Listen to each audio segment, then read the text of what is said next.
Hi there, and welcome to the Everyday Entrepreneur Podcast, where I, Caitlin Fritz, help you reach your entrepreneurial potential. Together, we can build your dream social impact business so that you can leave a legacy beyond your 9-to-5. Hello, and welcome to this week's episode of Everyday Entrepreneurship. Welcome to current listeners and to new friends. I'm so excited to have you here today. If you're just joining, my name's Caitlin, and I have been in your shoes as an entrepreneur, starting from really, minimal baseline knowledge to building and growing an edtech business that was later recognized in the likes of Forbes. And a lot of that is through learning as you're building and as you're going and through mentorship. And since that experience, I've really found a passion to support other entrepreneurs and founders, probably like yourself. And I've helped over 700 businesses and founders from across the world to build, grow, and scale their own dream venture. So whatever you're building, whatever you're tinkering on, I've probably seen something like it in the past, and hopefully I can help and support you.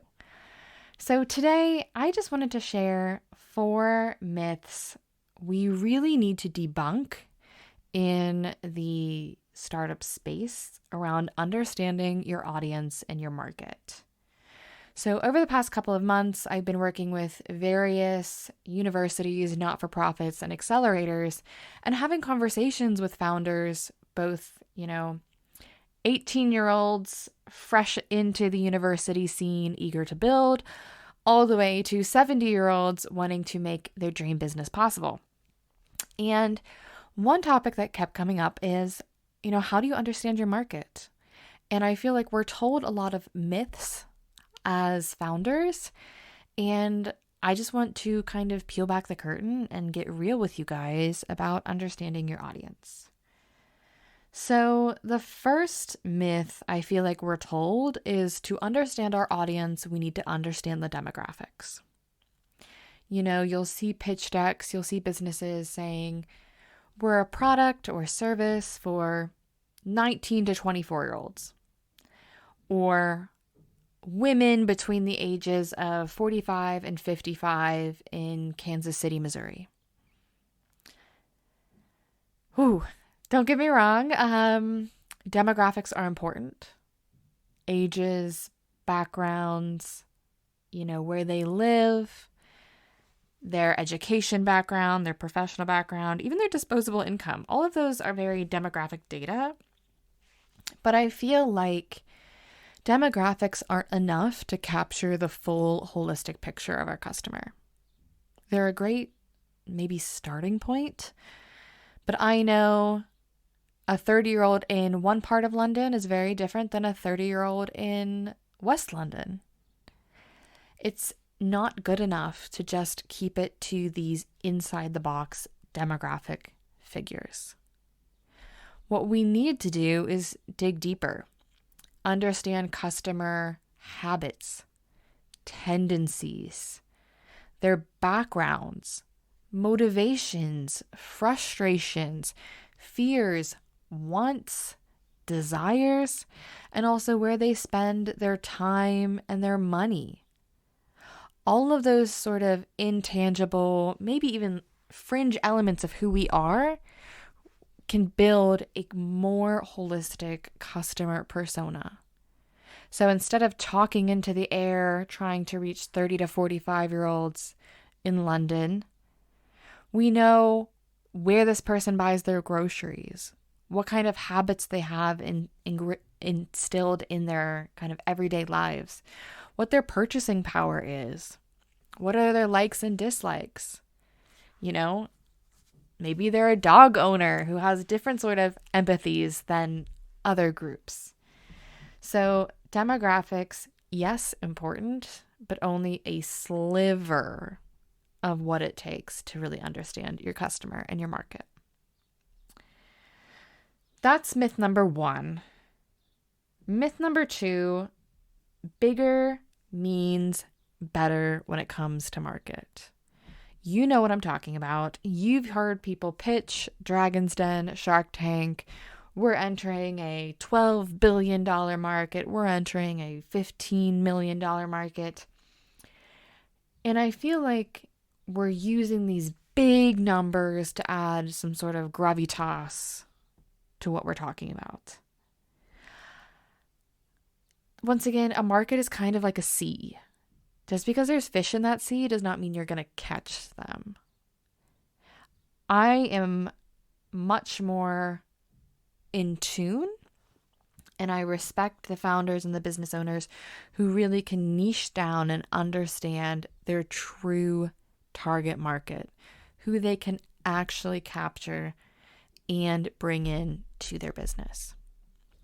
So, for example, if you're a service provider, maybe providing DEI coaching, saying there are,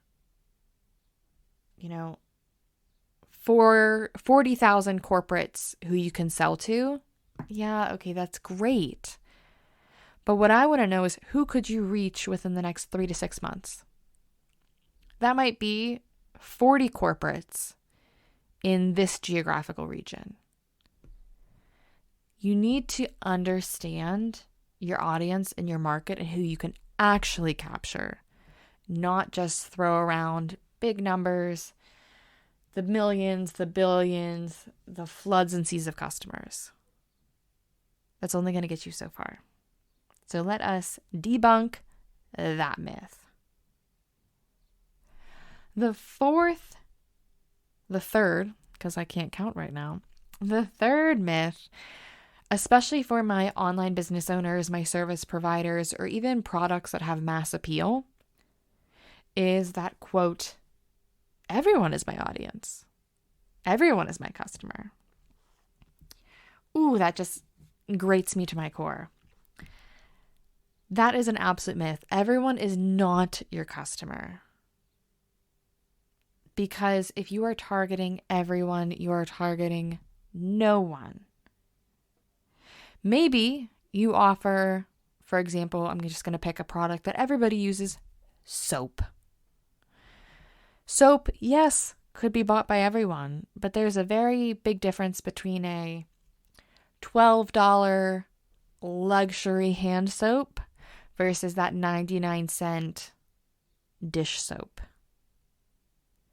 Think to yourself, who is the closest customer to me?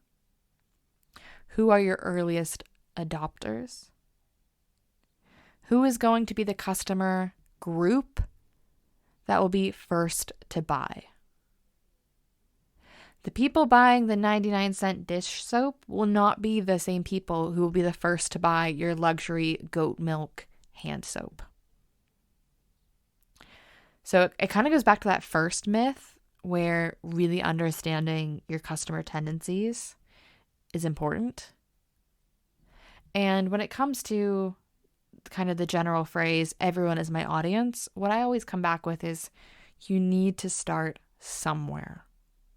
And I'd rather you start small, niche down, capture those people who will be the closest that will pull out their cash, pull out their credit card, and buy your business or service.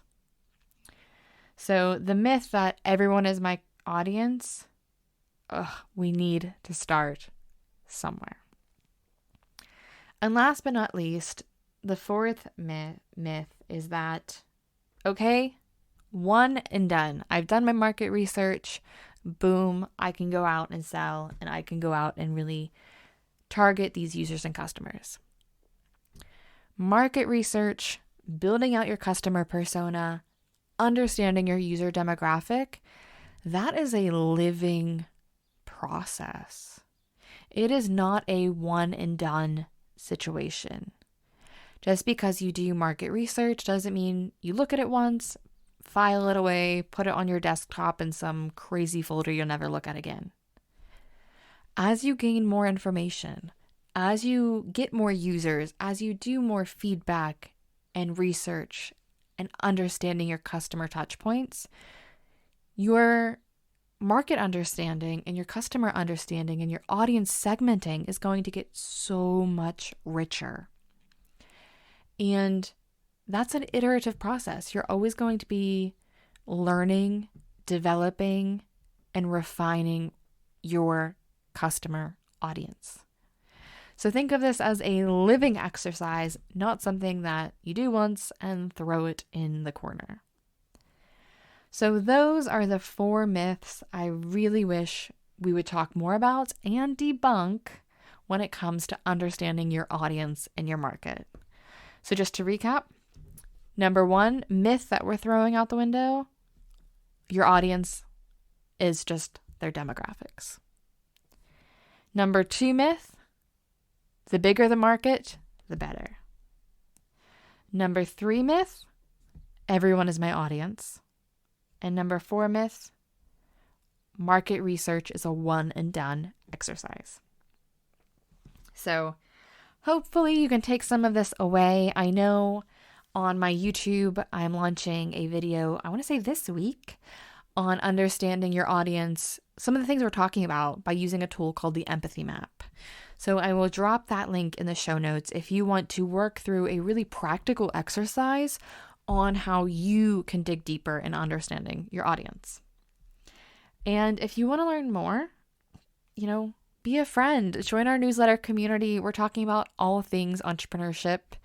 And I take listeners' questions as well. So if you have a question you want answered on this show, drop me a DM on Instagram at _CaitlinFritz_, and I'll be sure to feature it in a future episode. If you like this, give me a like, share it with a fellow entrepreneur, or give me a rating and review. I genuinely do a happy dance anytime this reaches a founder's ears or an entrepreneur's ears. So thank you for supporting this. And until next time, this is Everyday Entrepreneurship. Thank you for joining me for this episode of Everyday Entrepreneurship. To stay tuned and most up to date, subscribe wherever you listen to podcasts.